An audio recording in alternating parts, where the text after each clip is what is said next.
Hi, my name's Sally Ann Lambert, and I'd like to tell you about luxury astrology.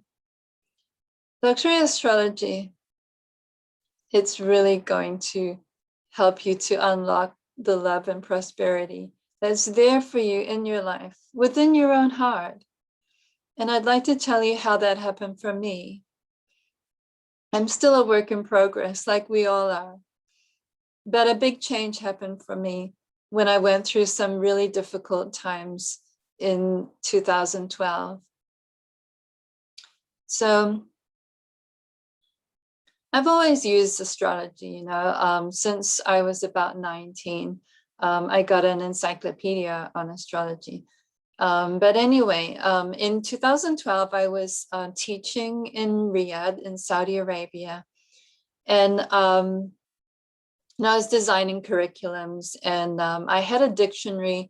It was my second publication. I have a set of 9 dictionaries that is my mission in life.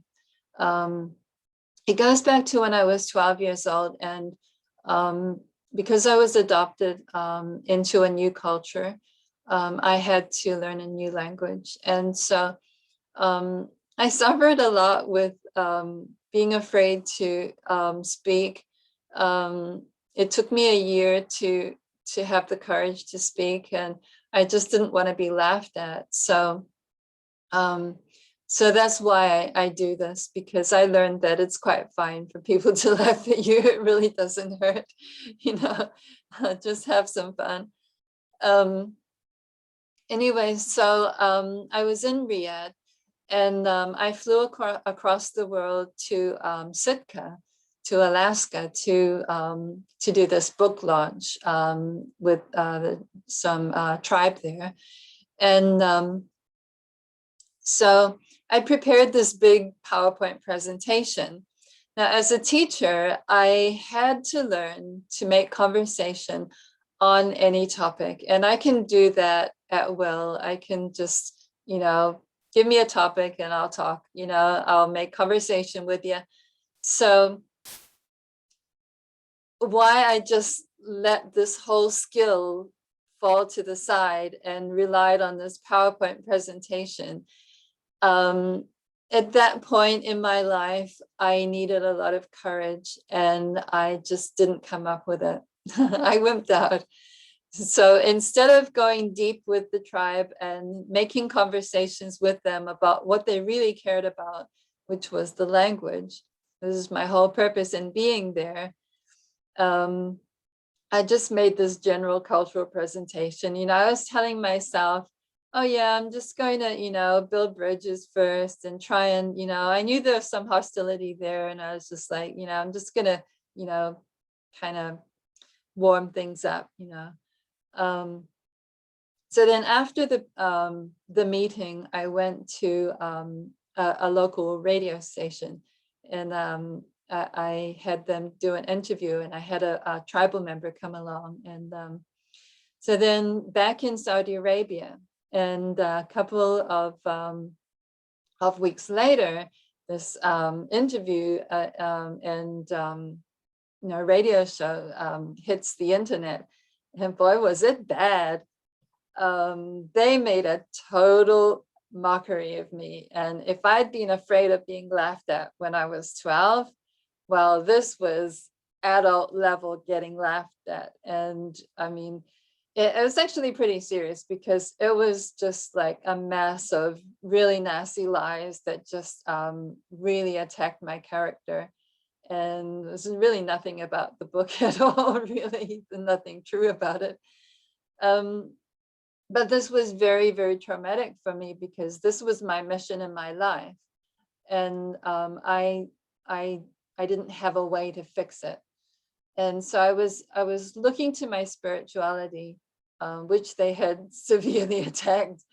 And I was looking to astrology predictions, as I usually do, and just finding my faith and finding the next steps, that was going to help me to deal with everything. And there was a lot more besides, that I had to deal with. So So what happened is that at the time, fortunately, there was a new astrology coming out. It was actually it's fixed star astrology, which means instead of planets, you're looking more at individual stars, not so much the zodiac signs and planets. It turns out that this is really an ancient form of astrology. First they started with individual stars.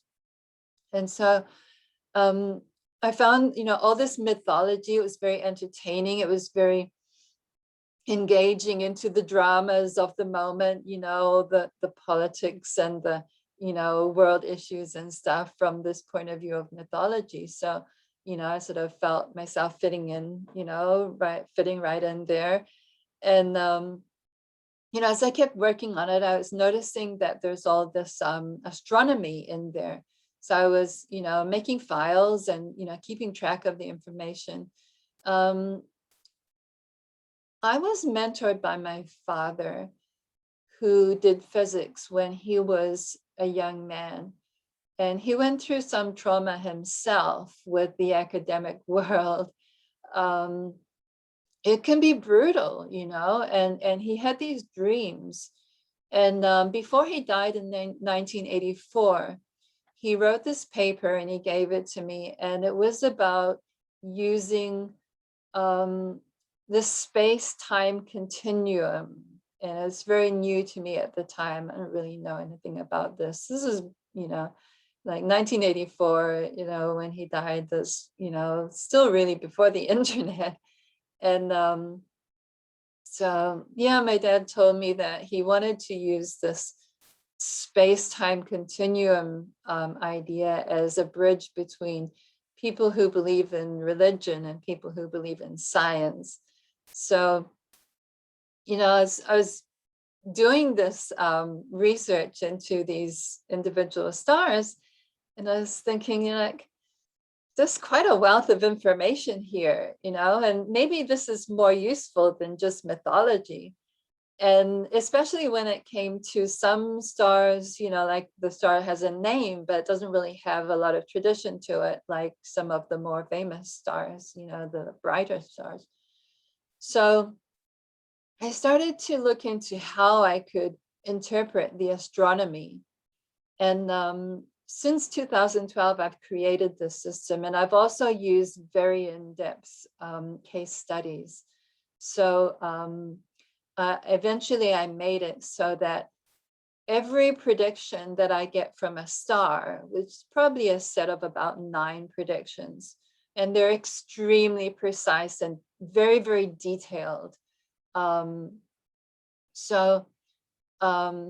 Every one of those predictions, it works 100% with the case studies. And I have at least 4, maybe up 4 to 8 or 9 case studies for each star and for every auspice of the star, so that it's very, very practical and scientific. And it really, really works so well that you can make exact concrete improvements in your life based on the information that you get. And it's just helped me so much. It's a big job because you're working very thoroughly and very step by step. You won't have all these 300 stars in your chart activated, but there's quite a lot to learn and work on, but it's so practical. So I want to extend this, as an invitation to you to join me in luxury astrology and really bring that luxury that's in your heart, make that real for you. And this astronomy-based astrology can help you with that totally. So click on the apply button, and welcome to the next stage of your life with luxury astrology. Thank you.